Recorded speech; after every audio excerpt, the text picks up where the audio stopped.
Policy है। हमने देखा कि पहले वेलकम किया, फिर उसके बाद जो है वो हमने वजाहत दी। आपके ख्याल में ये सारी सिचुएशन, हालांकि पाकिस्तान की जो पोजीशन थी वो गजा के हवाले से बड़ी क्लियर थी, लेकिन ये सारी सिचुएशन किस लिए हुई? जी शुक्रिया। देखिए, बात यह है कि जो प्रेसिडेंट ट्रंप साहब ने जो 20 नुकाती मंसूबा पेश किया गाजा के सलूशन के तौर पर, उसमें जो खबरें आई हैं वो ये है कि उसमें जो इस्लामिक कंट्रीज थे जो कि जिनकी मुलाकात हुई थी सदर ट्रंप के साथ, उन्होंने जो तजावीज़ दी थी और वो जो वर्जन आया, जो प्रेसिडेंट ट्रंप ने जो अपना रोड मैप दिया, उसमें बड़ी चेंजेस थी। तो इसमें सिर्फ पाकिस्तान ही नहीं, दूसरे भी जो मुस्लिम ममालिक जो उस मीटिंग में शरीक थे, उन्होंने भी कुछ रिजर्वेशंस का इजहार किया। और हमारी हुकूमत ने इनिशियली उसको सपोर्ट किया, I think as a point of principle, कि जो चीज़ अगर गाजा में अमन लेकर आती है और सीज फायर हो जाती है और बाकी तस्वीर होता है, तो वो उस कॉन्टेक्स्ट में मेरे ख्याल हुकूमत ने हमारी उसका खैर मकदम किया। लेकिन वो पता ये लगा कि उस पर जो इस्लामिक कंट्रीज की तजावीज़ थी उसको बिल्कुल यानी कि शायद नज़रअंदाज किया गया या किसी हद तक नज़रअंदाज किया गया। और उसमें जो इजरायली वजीर आजम साहब थे, उनका बड़ा रोल था। उसमें अपनी तरामीम उन्होंने पेश की जिसको कि सदर ट्रंप ने पेश किया। तो जाहिर बात है, it was quite a disappointment for Muslim countries. और पाकिस्तान की तो जनरली एक प्रिंसिपल पोजीशन है मिडिल ईस्ट इशू के ऊपर, गाजा के ऊपर, हम तो बड़ी खुल्लम खुल्ला सपोर्ट करते रहे। तो मेरा ख्याल है उसी कॉन्टेक्स्ट में फॉरेन मिनिस्टर साहब डार साहब को पार्लियामेंट में एक्सप्लेनेशन देनी पड़ी कि देखिए ये जो चीजें हैं ये वो नहीं थी जो हमारी तजावीज़ थी। ये देखिए, ये जो प्लान है ये तो लगता तो ये है ना कि ये इजरायली टर्म्स के ऊपर है। इस पे तो यानी कि जो है इजरायली फौज भी वहां रहेगी, हमास भी सरेंडर कर देगा, डी वेपनाइजेशन हो जाएगी, तो उनके पास तो कुछ भी नहीं रहा ना। और उसके बाद क्या होगा उसकी भी कोई सर्टेनिटी नहीं है। वो कोई फोर्स बनेगी, उसको एडमिनिस्टर किया जाएगा, but under Israeli supervision, of course with the support of United states of America, और उसमें अमेरिका का भी रोल होगा।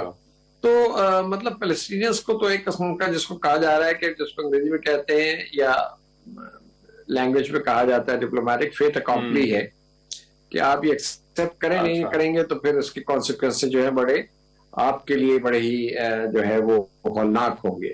तो इट्स वेरी अनफेयर, अनजस्ट, मेरे पॉइंट ऑफ व्यू से जाती तौर पर मैं समझता हूँ it's totally one sided and this is not going to lead to any permanent solution of the Middle East problem और द गाजा प्रॉब्लम। सो और जो इस वक्त जो ह्यूमन कॉस्ट है इस ट्रेजेडी की, वो तो आप देखिए कि उसको दुनिया के हर यानी कि खुसूसन जो यूरोपियन ममालिक है, अमेरिका में है, वहाँ इतनी बड़ी बड़ी रैलीज हुई हैं, प्रोटेस्ट हो रहे हैं अभी जो फ्लोटिला के ऊपर इजराइल ने जो अटैक किया है, सबको उन्होंने कैप्चर कर लिया है, लोगों को गिरफ्तार कर लिया है। तो मतलब ये कि इजराइल की तो खुल्लम खुल्ला ये गुंडागर्दी है जिसको वेस्ट सपोर्ट कर रहा है। तो बिल्कुल ये सारी चीज वन साइडेड है जी। और इससे जो मुस्लिम स्ट्रीट है, अच्छा, आई एम श्योर उसमें भी बड़ी रिजेंटमेंट तो ऑलरेडी है, लेकिन वो चीज भी जो है वो इरप्ट हो सकती है। लेकिन मसूद खालिद साहब, आपको लगता है कि ये अभी जो तजावीज हैं या ये जो मंसूबे पेश किए जा रहे हैं, अगर इन पर कुछ निगोशिएशन हो, कोई बात हो, तो मामलात फॉर्मली एक 2 स्टेट सोल्यूशन की तरफ जो है वो जा सकते हैं? हमारी हुकूमत ने भी बड़ा क्लियरली पार्लियामेंट में कहा, डिप्टी प्राइम मिनिस्टर साहब ने, कि पाकिस्तान तो 2 स्टेट सोल्यूशन को सपोर्ट करता है। तो वो जो प्लान है उसमें तो 2 स्टेट सोल्यूशन का कहीं दूर दूर तक नजर नहीं आता कोई ऐसा यानी कि जो इम्कान हो, बल्कि वो तो ऐसा लगता है कि ग्रेटर इजराइल का जो एक ऑब्जेक्टिव है उसको वो फुलफिल करने जा रहा है। तो जाहिर बात है कि जैसे कि मैंने कहा कि ये बिल्कुल वन साइडेड है, एक तरफा है, और पैलेस्टीनियंस को बिल्कुल जो है वो यानी कि खत्म करने की तकरीबन बात तक ये लेकर जा रहे हैं। अच्छा। तो बड़ी ही अफसोसनाक सूरत हाल है। और उसमें मैं ये भी कहूंगा कि जो अरब ममालिक है, खासतौर पर मुस्लिम ममालिक तो नहीं, अरब ममालिक जो कि डायरेक्ट पार्टीज हैं, उनका रोल भी कोई इतना पॉजिटिव नहीं है। यानी कि जिस तरीके से इस सारे एपिसोड में 2 साल से हम देख रहे हैं जो हुआ है उसमें कोई ऐसा सॉलिड रोल नहीं आया। गुफ्तगू बड़ी हुई है, मीटिंग्स हुई हैं, एलामिया हुए हैं, लेकिन कोई कंक्रीट एक्शन इजराइल के खिलाफ नहीं लिया जा सका। तो ये बड़े अफसोस की बात है और ये मुस्लिम दुनिया के लिए भी एक लम्हा फिक्रिया है। उस पर सोचना चाहिए कि आफ्टर ऑल इतना पैरालिसिस क्यों है। लेकिन क्या कोई और ऑल्टरनेटिव है किसी के पास? क्या कोई तरीका और कोई मुतबादिल तजवीज आपको लगता है कहीं से आ सकती है? अमेरिका पहले भी उनकी तो सपोर्ट करता रहा है। वो कि मैं इतना जरूर बेनिफिट ऑफ डाउट अमेरिका को दूंगा सदर ट्रंप साहब को कि उन्होंने ये कोशिश तो की। दरअसल वो इजराइल इतनी बड़ी रोग स्टेट बन गया है और उसका इन्फ्लुएंस इतना है अमेरिकन सिस्टम में कि अमेरिकी एडमिनिस्ट्रेशन के लिए भी उनको किसी चीज पे लाना कि कहीं मतलब थोड़ा बहुत एडजस्टमेंट हो जाए, फ्लेक्सिबिलिटी हो, वो भी बहुत मुश्किल होता है। उसे हमने पिछले दौर में भी देखा कि बाइडेन साहब भी जो थे वो भी हेल्पलेस नजर आते थे और ये भी किसी हद तक हेल्पलेस है, although he is I think greater influence on Netanyahu than Biden. तो अब ये है कि इस सारी चीज में मतलब ये कि आया मिडल ईस्ट की सिचुएशन क्या रुख इख्तियार करेगी, अब इस बारे में हम कुछ नहीं कह सकते।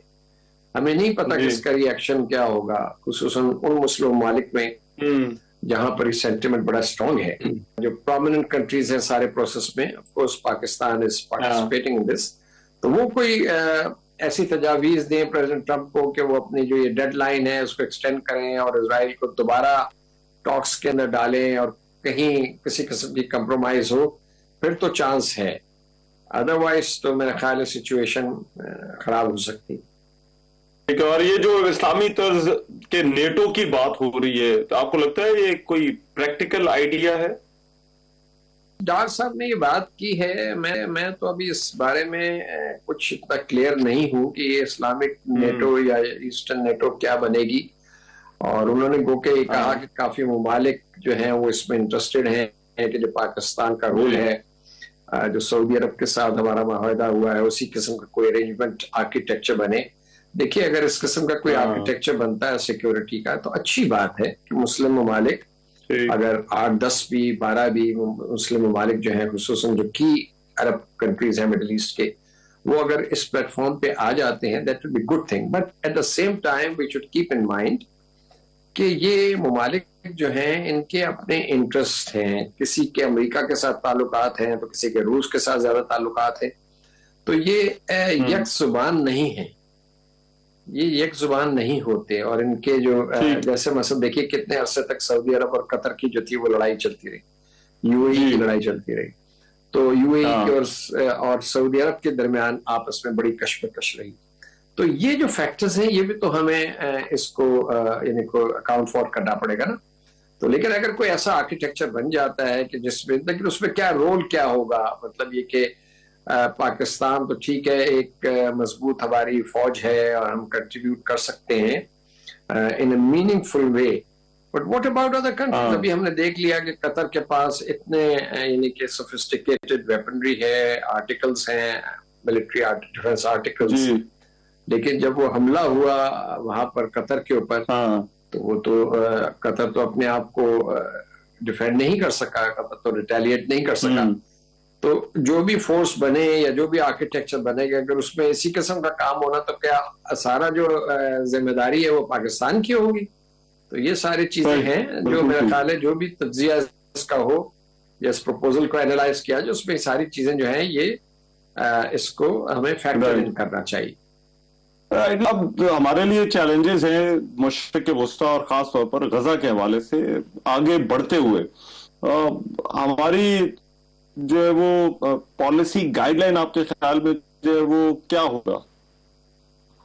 ये देखिए हमारी पोजीशन तो बहुत अच्छी है, ये तो there is no doubt about that. जो पैलेस्टाइन इशू के ऊपर है, जो मिडिल ईस्ट इशू के ऊपर है, बड़ी अच्छी पोजीशन हमारी। इतनी तो कुछ अरब ममालिक की पोजीशन नहीं है जो पाकिस्तान ने जिस तरह सपोर्ट किया है पैलेस्टाइनियन कॉज को, वो पोजीशन मेरे हिसाब से फॉरेन पॉलिसी में मेंटेन रहनी चाहिए। देखिए पाकिस्तान जो है इस वक्त काफी चैलेंजेस का सामना कर रहा है और हमारी पॉलिसी फॉरेन पॉलिसी जो है वो प्रिंसिपल्स के ऊपर बेस्ड होनी चाहिए। हमने अब तक उसूलों के ऊपर फॉरेन पॉलिसी चलाई है। हम कश्मीर का जहां मसला आता है वो हम कहते हैं कि अक़वाम मुत्तहिदा की करारदादों के मुताबिक होने, because that is a core principle. अगर कोई सोल्यूशन हो तो ये प्रिंसिपल पॉलिसी। इसी तरह मिडल ईस्ट इशू के ऊपर प्रिंसिपल पॉलिसी, जब हमने यमन के ऊपर एक स्टैंड लिया था, एक पोजीशन ली थी, वो भी एक प्रिंसिपल पोजीशन थी। तो पाकिस्तान की जो खारजा पॉलिसी है उसको, उसका जो महवर है वो प्रिंसिपल भी रहना चाहिए, उसूल भी रहना चाहिए, क्योंकि उसमें हमारा बचाव भी है। लेकिन साथ साथ बात यह है कि फॉरेन पॉलिसी स्टैटिक तो नहीं होती, इतने चेंजेस हो रही है रोजाना। आप देख रहे हैं कि 24 आवर्स के ऊपर डेवलपमेंट्स हो रही हैं। तो foreign policy can not be static, it has to be dynamic, it has to adjust to new realities. तो उसमें यह है कि जो सऊदी अरब और पाकिस्तान का मुआहदा हुआ है वो तो मेरे ख्याल में एक अच्छी जो है वो पेशरफ्त है हमारे लिए। सऊदी अरब भी चाहता था, पाकिस्तान भी चाहता था, पर हमारे ताल्लुकात दिफाई सेक्टर में पुराने हैं, इसको फॉर्मलाइज किया गया जी। अब इससे हुआ कि पाकिस्तान का जो प्रोफाइल है वो अच्छा जो है बना है मिडिल ईस्ट के अंदर, रीजनली, ग्लोबली। और फिर ये जो इंडिया के साथ हमारा जो हुआ था मे में कॉन्फ्लिक्ट, उसके बाद जिस तरह पाकिस्तान की परफॉर्मेंस थी, तो वो एक बड़ा अच्छा हमारा एक इमेज भी बन गया और एक लेकिन जिसको कहते हैं आपको जियोपॉलिटिकल गेन हमें मिला। राइट, बिल्कुल ठीक, राइट। मसूद खालिद साहब, बहुत शुक्रिया। साबिक सफीर पाकिस्तान के सीनियर सफारतकार बात कर रहे थे गजा की सूरत हाल के हवाले से और जो मुजवजा मंसूबे हैं वहां पर अमन के लिए। प्रोग्राम में एक ब्रेक शामिल कर रहा हूं, वापस आते हैं इस ब्रेक के बाद।